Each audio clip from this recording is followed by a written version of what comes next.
This is Geometry B, Unit 3, Lesson 5, Proportions in Triangles. So we're going to look at two special cases.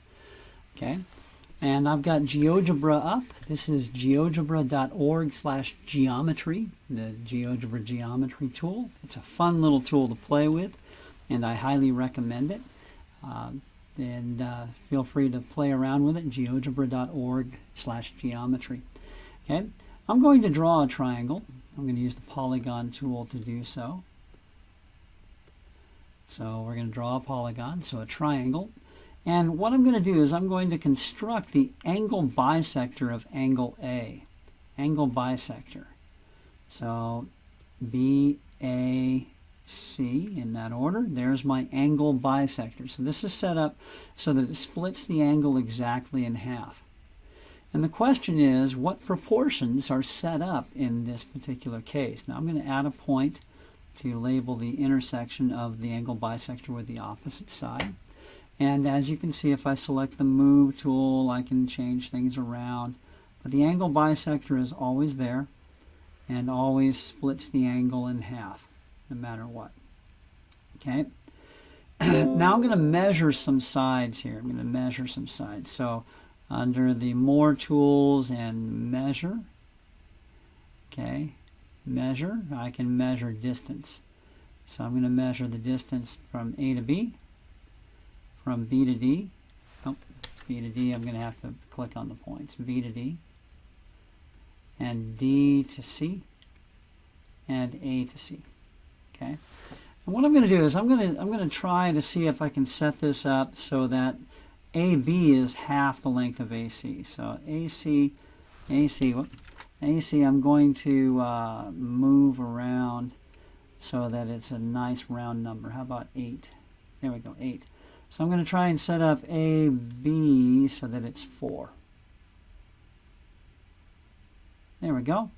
Okay, and look at BD and DC, and what do you notice? AB is half of BAC. BD 2.5 is also half of 5. Interesting. So the near sides are in the same proportion as the portions of the opposite side. That's interesting. Okay, let's try a ratio of 1 to 3. Let's go 9 and 3. 3, here we go. 1 to 3. So 3 to 9, the short side is 1/3 that of the long side, which is 3 times the short side. BD is 2.1. What is 2.1 times 3? Think about it for a minute. 3 times 2 is 6. 3 times 1 is 3. So 6.3. There it is. DC is 3 times as big as BD. So the near sides, the proportion or the ratio of the near sides is equal to the ratios of the opposite sides parts. Okay, so that suggests this scenario. If I were to draw a triangle,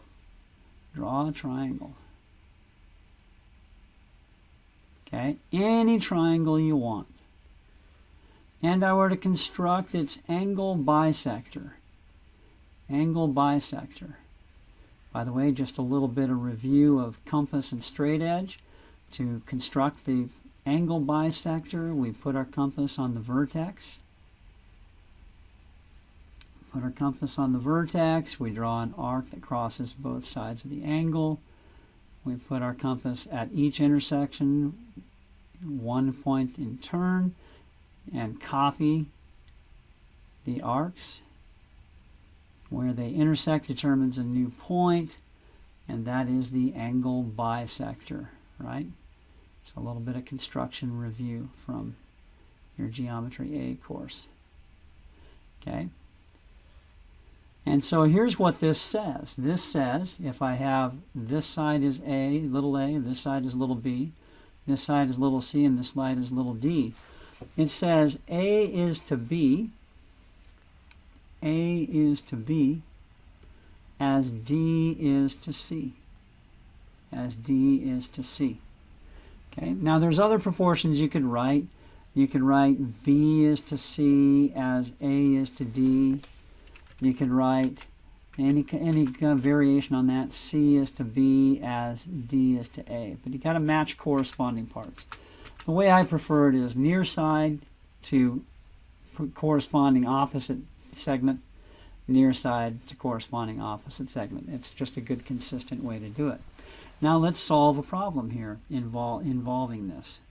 So let's say this side is 9 and this side is 4. Okay, and let's say this side is 8. Then the question is, what is this side? We call it x.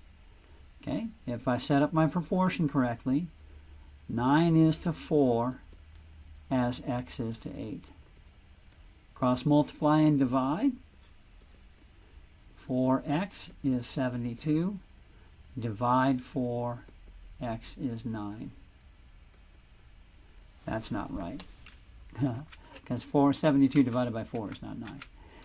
Duh. All right, so what do we got? 1 with 4 with 3 left over, 32, 8, 18. There we go. All right, 4 is to 9, so 4 is a little less than half of 9. 8 is a little less than half of 18, so that matches. Okay. You might, by the way, know a shortcut.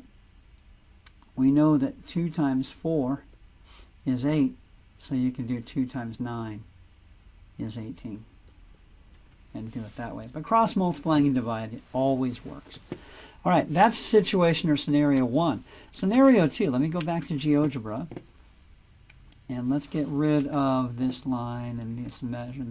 Well, I meant to get rid of the measurement. But let's see. Let's just leave it here. Leave the measurements alone.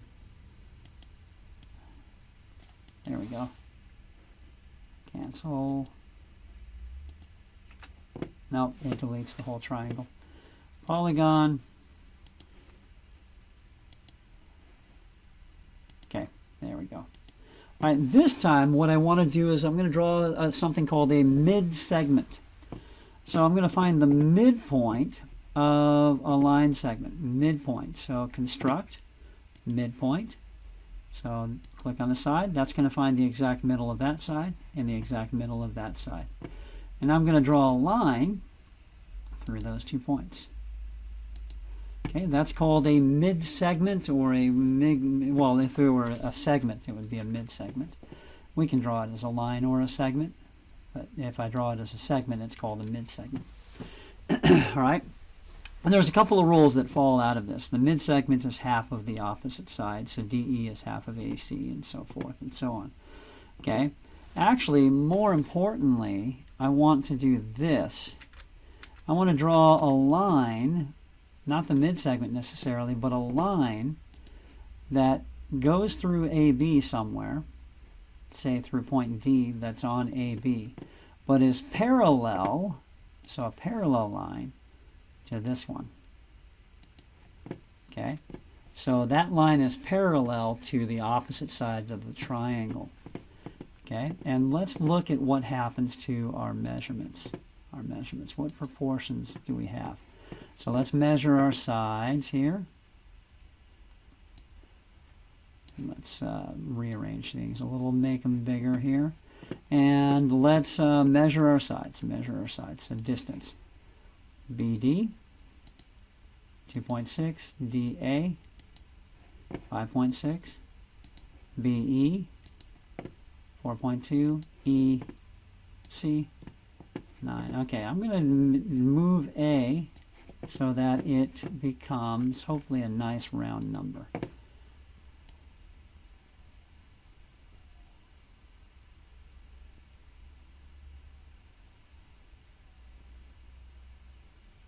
Okay, well, I'm going to, yeah. Well, let's just see if we can do something here. I'm going to make it hopefully even. There we go, 6.2, no, 2.9. There we go, that ought to work. Okay, I'm going to move this so that BD is half of DA. Half of 5.8, that's still, okay, 2.9 doubled is 5.8. That's pretty close. So double 2.9, you get 5.9, 5.8, right? Double 4.3, you get 8.9. You get 8.6 actually, right? So double 2.9, you get 5.8. So you get a little less than half. Double 4.3, you get a little less than half. Okay, let's try moving it. Now they're the same. 4.4, 4.4, 6.6, 6.6. So what this is saying is no matter what, if I draw a parallel, it intersects the two adjacent sides of the triangle and divides them into the same proportions. Small part, top part to bottom part equals top part to bottom part. So let me show you what that means here in an example.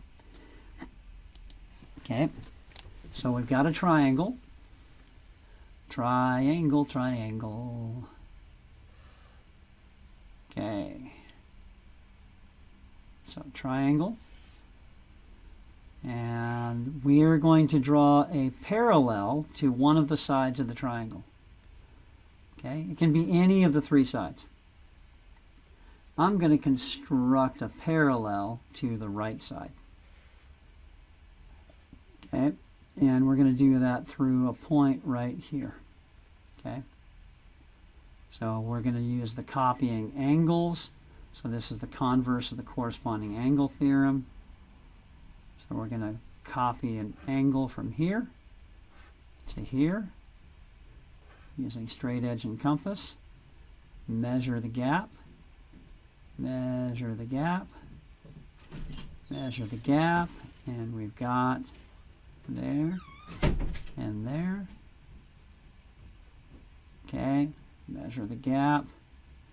And hopefully line up the 2 points. Yeah, didn't turn out the best, but all right, so this is drawn so that these two lines are parallel. And what this rule says is that the sides are divided proportionally. In other words, if this is A, and this is B, and this is C, and this is D, then A is to B as C is to D. A is to B as C is to D. Okay, and we can fill in numbers if we want. Let's say A is 7 and B is 3. Okay, and let's say C is 8. What is D? Call it X. So we would write 7 is to 3. 7 is to 3. As 8 is to X, cross multiply. 7x is 24.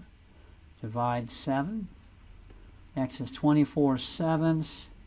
That's 3, which makes 21. So 3 left over. 3 and 3 sevenths. 3 and 3 sevenths. Okay? So that's an example of how to use it.